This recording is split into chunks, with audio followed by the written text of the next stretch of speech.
Sir क्योंकि ये बात हो रही है और आप भी यहाँ हैं, तो हमने सोचा इनके एक और चहीते टीचर को बुला लिया जाए।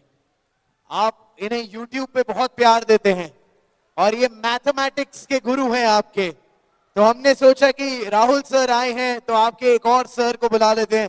प्लीज वेलकम अभिनय Sharma. Come on everyone for अभिनय सर। नमस्कार। Thank you Rahul ji.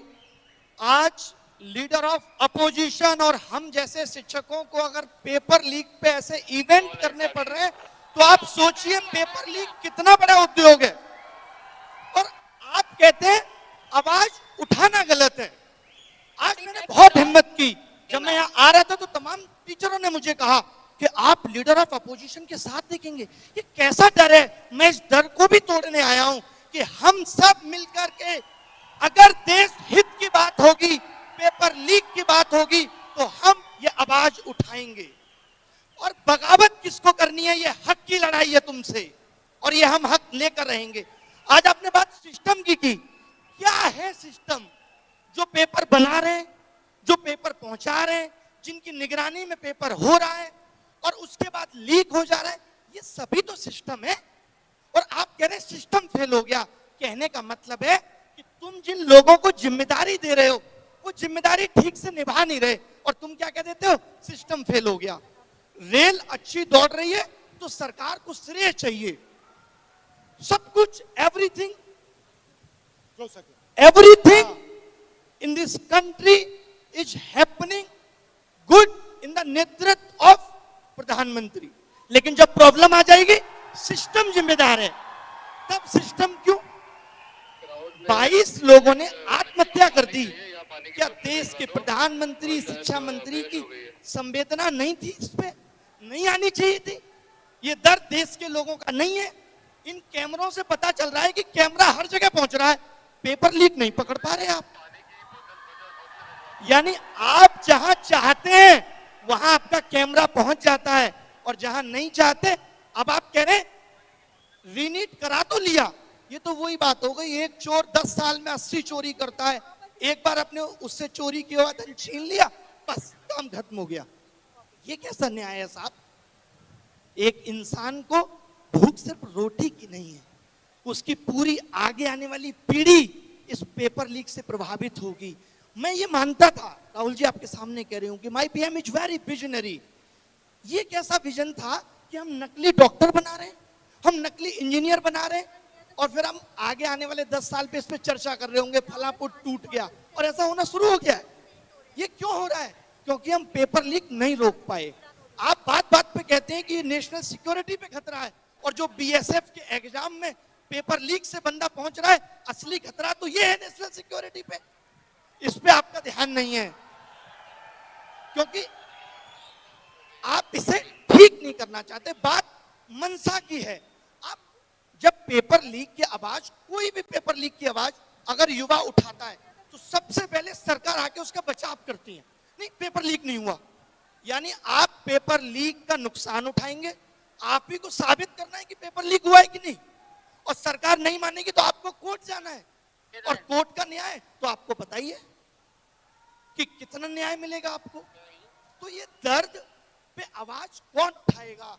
इस दर्द को ठीक कौन करेगा? यही तो असली देशभक्ति है जो ये सोच पा रही है कि अगले 10 साल बाद का भारत कैसा होगा। हमें आपने बहुत सपने दिखा लिए, अब 2047 के विकसित भारत का सपना हम सब पूरा करेंगे। कैसे? गलत पे आवाज उठा के, तभी तो पूरा होगा। वरना आजकल बहुत रील आती है सोशल मीडिया पे, एक गंदा सा कमरा होगा, रील आएगी, एआई साफ करके तुरंत डेवलप कर देता है। वरना 2047 में हम लोग रील में देखेंगे भारत क्या है, पूरे भारत को 30 सेकंड में डेवलप कर देगी। ये डेवलप करने का तरीका है। शिक्षा व्यवस्था नींव है किसी सिस्टम की, किसी की भी। आप स्कूल बंद कर दे रहे हैं क्योंकि बच्चे नहीं आते। भाई आपने क्यों नहीं सोचा बच्चे क्यों नहीं आते? आपके बड़े बड़े नेता अगर प्राइवेट स्कूलों का उद्घाटन बैक टू बैक करेंगे तो सरकारी स्कूलों से बच्चों का भरोसा कैसे जगेगा? सरकारी सोचिए, वो भारत जो आज विश्व गुरु बनने की बात कर रहा है, जिसका डंका देश में, वर्ल्ड में बज रहा है, उसके यहां सरकारी स्कूलों में लड़कियों के लिए टॉयलेट नहीं है। जिस शिक्षा मंत्री को शिक्षा के अंदर इनोवेशन डालना था, स्किल डालना था, सीएजी की रिपोर्ट कहती है कि प्रधानमंत्री विकास कौशल योजना में 10,000 करोड़ का घोटाला हुआ है। आप सोचिए, डालोगे। न्यू एजुकेशन पॉलिसी लाए आप, ठंडे बस्ते में पड़ी है, कितनी इंप्लीमेंट कर ली? आपको तो फुर्सत ही नहीं है कि कभी आप बता सकें कि इंप्लीमेंट हुई कितनी है। आपने कहा हम कॉमन एंट्रेंस टेस्ट लाएंगे। मैं कुछ एक आंकड़े राहुल जी आपके सामने बताना चाहता हूं। आपने भी कुछ पेपर भारत में अगर दिए हो या आप लोगों ने दिए हो, तो आज से 10 साल पहले नोटिफिकेशन आता है। जब भी कोई एग्जाम निकलेगा नोटिफिकेशन में क्या होना चाहिए? अगर आप चैट जीपीटी से भी पूछेंगे तो वो बताएगा फॉर्म भरने की last date, form fees, exam tier 1 कब होगा, टीयर 2 कब होगा, ये होना चाहिए। पता है इनके नोटिफिकेशन में आजकल क्या मिलता है? 20 दिन है, जल्दी से फॉर्म फीस इतनी देके भर दो। ये एग्जाम की डेट देना भूल गए नोटिफिकेशन में। और ये पता है क्या देते हैं? ये कहते हैं पेपर तो हम तुम्हारा 100 रुपए में करा लेंगे, लेकिन जब कोई गलत सवाल हो और आप बताने आओ तो 250 रुपए लाना पर क्वेश्चन। दिस इज कॉल्ड असली पेपर लीक उद्योग चल रहा है भारत में। ऐसे ही एनटीए 500-500 करोड़ रुपए 4-4 साल में नहीं कमा ले रही। ये एजेंसियां हम जैसे आप जैसे लोगों से पैसा वसूलने के लिए बनाई गई थी। आप पैसा वसूलने के लिए एग्जाम करा रहे हैं, या आप भारत का भविष्य सुनहरा कर रहे थे? आपने ध्यान नहीं दिया। नीट जैसे एग्जाम में, नीट का एग्जाम कितना बड़ा एग्जाम है, क्या उसमें गलत सवाल ना हो इसकी जिम्मेदारी सरकार नहीं ले सकती? ये कहते हैं ये गलत सवाल पे 250 रुपए लेंगे आपसे, गलती तुम करो और पैसा हम देंगे तुम्हारी गलती सुधारने का। और फिर लोग कहते हैं शिक्षा मंत्री की क्या गलती है, सिस्टम में कमी है, शिक्षा मंत्री ने पेपर लीक नहीं किया। तो शिक्षा मंत्री ने तो पेपर बनाया भी नहीं है, जरूरत ही नहीं है शिक्षा मंत्री की, सिस्टम ही रहने दीजिए।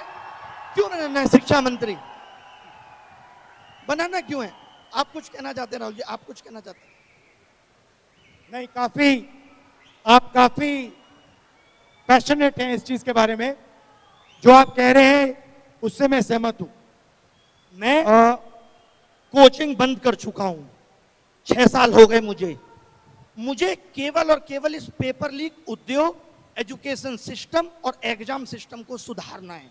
और दुनिया के किसी भी मंच से अगर शिक्षा व्यवस्था की बात होगी तो मैं जरूर मिलूंगा। मुझे अब नहीं काम करना है। मेरा जिंदगी का थ्रिल इसी में है कि मैं चाहता हूं कि ये पेपर लीक ठीक।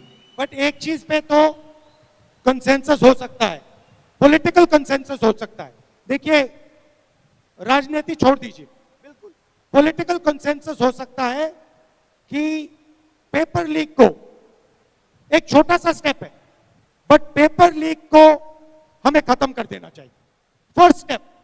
ये तो कंसेंसस हर पार्टी में हो सकता है, और इस कंसेंसस को डेवलप करना और इसको इंप्लीमेंट करना सबकी जिम्मेदारी है। इससे आप भी अग्रीमेंट में हो, मैं भी हूं, और सारे लोग अग्रीमेंट में हैं। राहुल जी, एक बात कहना चाहूंगा मैं, मुझे बड़ा दुख है, आप लोग भी ऐसी चीजों का विरोध करिए जहां लोग ये कहते हैं कि पेपर लीक में राजनीति आ रही है।